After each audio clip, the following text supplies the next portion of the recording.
কালকে গেল সোনাদের বার্থডে, তো আজকে সকালে ঘুম থেকে উঠেই লেগে পড়েছি কাজে। কালকে রাত্রে ঘুমানোর আগে অবশ্য ঘর গুছিয়ে ঘুমিয়েছিলাম, বাসন কুসন কিছু গুছিয়ে রেখেছিলাম, আরও তো রয়ে গেছে। তো বাইরে সবগুলো বার করলাম, আর আমার বর এই বড় বড় কিছু বাসন মেজে দিচ্ছিল। তো তারপর ও আবার উঠে গেছে, ওর এসব ভালো লাগে না, এই বাসন মাঝামাঝি ওর একদম পোষায় না। তো আবার উঠে গেল, স্নান করে চলে আসলো ঘরে। আমি বাসনগুলো ধুয়ে ঘরে আসলাম, চা বানিয়ে নিলাম। কালকে মা বোনও তো আসেনি, তো আজকে সোনাদের জন্য গিফট নিয়ে আসলো গাড়ি, গেঞ্জি প্যান্ট, তো ড্রেস নিয়ে আসলো আর আবার চলে যাবে। আর এদিকে চাটা খেয়ে চারজন মিলে চাটা খেয়ে বাইরে চলে আসলাম। কিছু কাপড় ধুয়ে দিয়েছি, তো কাপড়গুলোকে একটু মেলে দেবো। আর বাইরের দিকটা এখন কতই না ভালো লাগছে, বাড়িটা পুরো পরিষ্কার করা হয়েছে। আর কতদিন যে বৃষ্টি হয়েছিল তার জন্য কিছুই করতে পারিনি।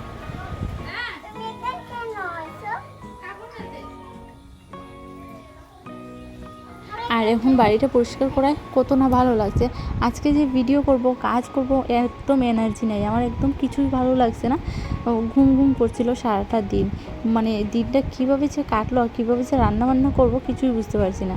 ভাত বসিয়েছি এদিকে, আর এইদিকে বিরিয়ানি ছিল কালকের, তো গরম করে নিচ্ছি। আমার বর খাবে আর বনু খাবে, আর আমি পরে খেয়ে নেবো, কারণ আমার অনেক কাজ আছে, ছেলেদেরকে খাওয়াতে হবে। তো ওদের বারটা আগে বানিয়ে নিই, তারপর আমি খাবো। তো এখন আমি খাবো না। আর এদিকে মা তো খায় না, আমার মা মাংস বলতে কিছু খায় না। তো ভাত তো রান্না করছি, তো পরে খাবে সবাই, আমি আর মা পরে খাবো। আর ও মাছ আনলো, এদিকে মাছগুলোকে একটু ধুয়ে নেব, ধুয়ে কাটা মাছ, বড় মাছই তো, এটা কাটা আনলো। তো তারপর আমি মাছগুলোকে ধুয়ে করে নিয়ে তারপর মাছটা রান্না করব। আর এদিকে বনু একটু আমাকে হেল্প করছে, ভিডিও করে দিচ্ছে। আর আজকে স্নান করে পুজো দিয়েছে, ও অনেকটা কাজই করেছে, স্নান করে পুজো দিয়েছে। আর আমার মা কতগুলো গাছ এনেছে আমার জন্য, ভীষণ ভালো লাগে, বাড়ি থেকে এনেছে। আমি অর্ডার করবো ভাবছিলাম, তো মা বললো অর্ডার করতে হবে না, মা নিয়ে আসবে, তো তাই জন্য আর অর্ডার করিনি। এই দিকটা খুব সুন্দর এখন ভিডিও করা যায়, খুব ফর্সা হয়ে গেছে। এখানে আমার মেশিনটা সেলাই করতে ভীষণ সুবিধা হবে। তুমি কি করছো বাবু? এদিকে দেখো দুপুর হয়ে গেছে, ভাই দোকান থেকে চলে আসলো ভাত খাবে, আর আমার রান্না হয়নি, তো চটপট করে রান্নাটা করে নেবো এখন, আর তারপর ওদেরকে খাবারটা দিয়ে দেবো। এদিকে খাওয়া দাওয়ার পর্ব চলছে, আমার বর আর ভাই খেয়ে নিয়েছে, তারপর আমরা বসছি ভাত খেতে।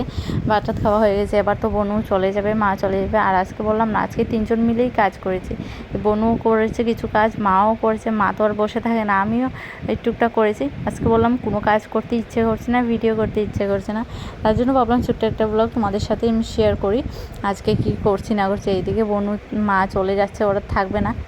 আর যেই আসুক না কেন, সোনারা ভীষণ কান্না করে, অঙ্কুশ আয়ুষ ভীষণ কান্না করে, ওরা ছাড়তেই চায় না। আর খুব কান্না শুরু করে দিয়েছিল, থামছেই না ওর কান্না। তারপর অঙ্কুশকে নিয়ে দোকানে দিল আমার বরের কাছে, তো ওর বাবার কাছে দিয়ে আসলো, দিয়ে বনু আর মা চলে গেছে, তারপর ওকে নিয়ে আবার ঘরে আসলো। আর এদিকে সন্ধে হয়েছে, সন্ধে দিয়ে দিচ্ছি, আর সোনাদেরকে একটু টিভি চালিয়ে দিয়েছি, ওরা টিভি দেখছে। আজকে ঘরটা একদম খালি খালি লাগছে, কেমন যেন লাগছে, ঘরটা ভালো লাগছে না। কালকে তো একটা জমজমাট ছিল ঘরের মধ্যে, আর আজকে ভালো লাগছে না। পাশের বাড়ির দিদিকে ডাকলাম যে একটু আসার জন্য। কালকে তো দিদি আর ওই দিদির যা অনেকই হেল্প করেছে, মানে এই রান্নাবান্না তো ওরাই করেছে, আর খুব সুন্দর রান্না করে আমার দিদি। আর দিদির যা কিন্তু খুব সুন্দর রান্না করে, ওরা কোথাও রান্না করে না, এমনি মানে আমার পাশের ঘর বলে, একই ঘর বলে রান্না করলো, কিন্তু এমনিতে ওরা শুধু করেই রান্না করে, ও কোথাও গিয়ে কিন্তু রান্না করে না। আর সন্ধে দিয়ে দিলাম, দিদিও আসবে একটু পর, একটু বসে গল্প সল্প করবো। আর এদিকে দেখো মা বললাম না গাছ দিয়েছে, এই এটা দিয়েছে, তো আরেকটা গাছ দিয়েছে, তোমাদেরকে দেখাবো, আরও দুটো গাছ দিয়েছে। আর এদিকে দেখো আমার অঙ্কুশ আর আয়ুষ কী করছে, অঙ্কুশ এখানে বসে বসে খেলা করছে আর টিভি দেখছে, আর আয়ুষ ওর নিচে খেলা করছে। আর এটা হলো একটা জেমসের কৌটো, ও দোকানে গিয়েছিল না, আর কান্নাকাটি করে এটা নিয়ে আসলো। আর এই দেখো আয়ুষনা কী করছে এখানে, এই যে বনু আর মা যে গাড়ি নিয়ে আসলো ওটা দিয়েই খেলা করছিল। আর এই দেখো মা যে গাছ দিয়েছে বললাম না, একটা উপরে দেখেছিলাম, এরপরে এটা নাম কি আমি জানি না ঠিক, তো এটাও এনেছে, আর একটা আছে বাইরে।